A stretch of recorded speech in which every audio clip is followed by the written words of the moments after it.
अस्सलामुअलैकुम रहमतुल्लाहि वबरकातुहू। अलाउद्दीन खिलजी एक बादशाह की कहानी।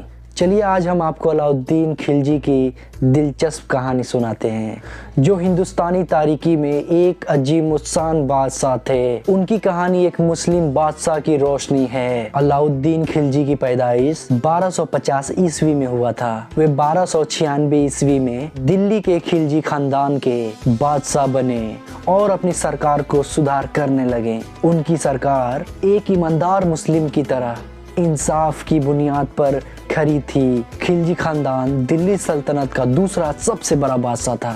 उसका सल्तनत अफगानिस्तान से लेकर के भारत के उत्तर दिशा तक पूरी फैला हुआ था। इसके बाद इतना बड़ा हिंदुस्तानी सल्तनत अगले 300 सालों तक कोई भी बादशाह कायम नहीं कर पाया। एक इतिहासकार फ्रांसिस रॉबिन्सन एक किताब छापते हैं, द मुगल एम्पायर्स। उसमें वो लिखते हैं कि अलाउद्दीन खिलजी की जरूरत ऐसी थी कि एक मंगोल सरदार ओलजेतु खान ने अलाउद्दीन खिलजी के दरबार में पूरा एक मंगोलों का समूह भेजा और उसकी मांग यह थी कि अलाउद्दीन खिलजी अपनी शहजादी को उन सिपाहियों के साथ कर दे, क्योंकि मंगोल सरदार उसकी शहजादी को अपनी बीवी बनाना चाहता था। तब अलाउद्दीन खिलजी ने जवाब कुछ इस तरह से दिया।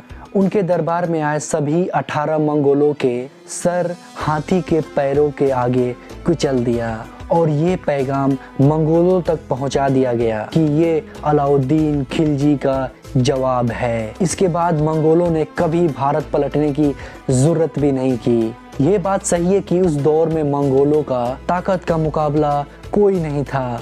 उन्होंने संपूर्ण एशिया को रौंद दिया था, लेकिन हिंदुस्तान आने पर उनका मुकाबला अलाउद्दीन खिलजी और उनका बहादुर सिपा सालार जफर से मुकाबला हुआ। और यही सिपा सालार अपनी पूरी जिंदगी मंगोलों से लड़ते रहे।